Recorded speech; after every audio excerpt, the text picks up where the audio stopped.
Alright, what's going on, guys? Derek here, bringing you guys another video. I'm going to be recapping everything that I stated last week in regards to my games. Before the video started, I want to give a quick shout out to my friend Toby. Him and I are going to start doing some collab videos together. Mainly going to consist of both gaming videos and sport videos, mainly the NFL. He definitely knows what he's talking about. He wanted to get started on YouTube now as well because he saw me getting back into it. So I definitely would encourage you guys to go to his profile. He's just getting started. I know there's not a lot of content on there right now, and maybe not some stuff that you want to see at the moment, but be sure to give a comment down below on stuff that you want him to do. Be sure to subscribe to him, like his videos, give him some more idea of what you want to see because he's definitely knowledgeable about the NFL and other things, fantasy and that sort of thing. So I'll leave his information down below in the description. Be sure to check it out. So, good week for me for the NCAA, bad week in the NFL. I went 3-2 on my picks this week for the NCAA. Both my lock-in pick and my upset pick, Mississippi State over Auburn and Ohio State over Indiana, both won. I lost the matchup with Oklahoma and Texas. I lost the matchup LSU and Florida. And I won the Notre Dame versus Virginia Tech matchup. I should have gave more props to Texas. Should have done it. LSU definitely did not see it coming. They definitely deserve what they got. Congratulations to those teams pulling off the upsets. It was much deserved. And then my picks in the NFL. My upset pick almost happened. The Seahawks almost beating the Rams. Toby had the Rams beating the Seahawks by quite a bit. So I'm kind of happy that, the Seahawks kind of kept it hanging in there. I mean, they were really close. And my lock-in pick, can't believe that it lost already this early, but I guess I should have seen it coming. The Ravens did not look very good at all. And speaking, since I almost said Falcons, shout out to the Bowling Green Falcons as well. I know that there's been a lot of people and controversy saying that what's going to happen with our coach Mike Jinks. I think that it's unfair to do what they're saying to this man already, considering that we've only had him now for about 3 years. This is only his third year this year. He has not had a full recruiting process, as in including the 4 years here at Bowling Green yet. And after which Toledo was favored to beat Bowling Green by 27 points. Okay, and BG ended up keeping that game insanely close up until the final 10 minutes of the fourth quarter. Either way, the score, we still only lost by 16 points. So, either way, we still did better than the majority of people thought we were going to do. I know, you want wins. I get it. But it's still a process. You still got to go through it. You have to give somebody time. You have to give a coach time, especially in college football, to do well. They need to bring all of their guys into the new system. Sure enough, I'm sure Mike Jinks might get more wins here in the next year or two. I know we want wins right now. I know we do. But we have to show support for our coach right now. I know that we're getting restless. But let's not forget, my freshman year, BG was the MAC champions. It's not like we've been hungry for wins for the past 20-something years like the Browns organization has. That's not how it goes. We've only just now had a new coach. He's going through a completely new set of guys. Not to mention when he took over the position, the Bowling Green Falcons lost their all-time leading passer, their all-time leading rusher, 2 of the best receivers that have ever come through the organization, a couple of very good offensive linemen, and we lost a few recruits on the defensive side to go to other schools. So, I mean, what more do you want from him? He's going to have to figure out a way to get some good recruits. It's just not going well at the moment, and it's not going to go any better when you have anonymous people and other people around the university saying they want him to be fired simply because he's just not winning right now. You need to give him a chance, and you need to support him. And just saying you're supporting him is not what's happening. You need to go out and spread the word. You need to go out and say, oh, wow, Mike Jinks, I'm sorry that we've been so mean to you and not helping your cause. Let me help you by going out and spreading good word about the university, about the football program, about Mike Jinks, about everything else in athletics. That all needs to be done. Sorry for the rant there, but that was just something that needed to be said. So, yeah, my Jags did not beat the Chiefs. Eagles did not beat the Vikings. And the Steelers did beat the Falcons, which is the only pick that I got right this season.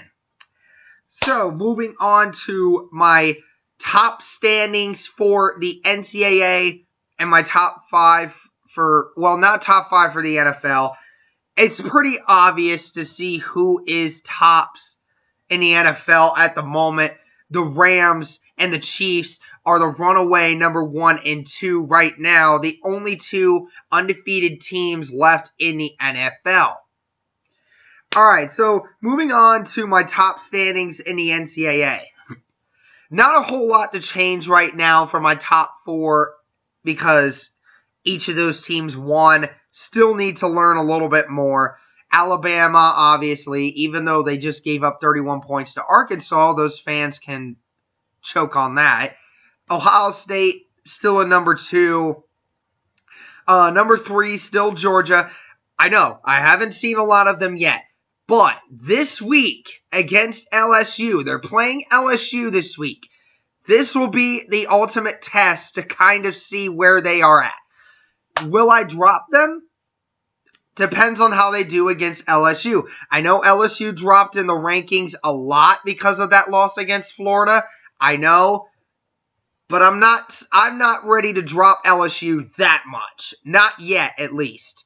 And we're going to see what LSU is going to do against Georgia. This will be Georgia's first legitimate team that they faced all year. We'll kind of see what they do. So number 3, Georgia. Number 4, Clemson.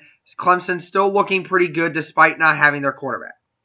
Number 5, got to give it to Notre Dame. Notre Dame's offense has been running extremely well. They beat Virginia Tech at Virginia Tech. It was a good win for them. And then I believe number 6, they had Washington. I'm not ready to give Washington a lot of credit on that yet. I'm actually going to be moving... I'll move Penn State to number 6. After seeing what I saw against Ohio State, I'm still wanting Penn State at number 6. I'm going to give, at the moment, I'm going to give LSU number 7 simply because I know that it was a tough one. Or no, strike that. I'm going to go number 7, Washington, because of their only loss against Auburn, but clearing the table since then, I'm going to give number 7 to Washington. And then I'll give number 8 to LSU. It's just going to switch those.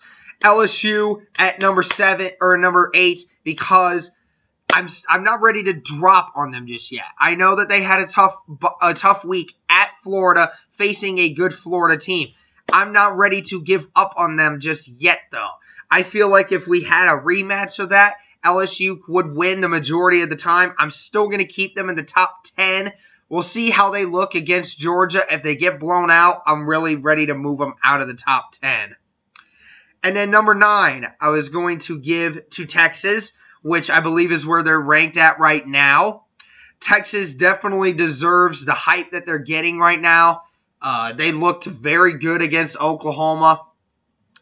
Then again, Oklahoma still did not have a defense. I know it's virtue of habit to put them in right now because of what they've been doing the last few weeks. But right now, they are on a hot streak. They definitely deserve what they're getting right now. And then, number 10, I know, Oklahoma. I know. I know that they have no defense. I know they don't. But they're simply just so powerful offensively. I still believe they grant a top 10 vote. I believe they grant one. Now, we'll see what happens in the near future when, teams start to figure out their offense and if they can accumulate any kind of defense at all. But Texas just ran over them. Just ran the ball on them nonstop. And sure enough, if that's what's going to happen, a lot of teams are probably going to catch up to that. All right, so that was my top 10 for the NCAA. Alabama, Ohio State, Georgia, Clemson, Notre Dame. And then I had Penn State, Washington, LSU, and then I had Texas, and then Oklahoma. That's going to wrap up this video, guys. I might be bringing you another one Thursday, recapping some more games. I'm going to be doing this again on Thursday to do my top games for the NCAA and the NFL. And then, again, I'm going to be leaving Toby's information down below in the description. Be sure to check it out. Him and I will be making a collab videos, a couple of them here in the next couple weeks. I know if you guys don't want to watch them, that's fine. They're going to be unedited, very long videos. I get it. But, again, him and I are still trying to become, going on the up and up. Him and I are still trying to work things out. But, again, show him some love. Watch a few of his videos. It might be some fun. Some of his gaming videos are pretty fun because he gets pretty mad at times. It's kind of just like me. But, and in the end, we can be, kind of toxic. I know I created a pun. Alright, so that's all that it's going to be for this video. Again, be sure to like, comment, subscribe. Check that notification bell button because, again, subscriptions don't mean anything more on YouTube. And until the next video, guys, peace.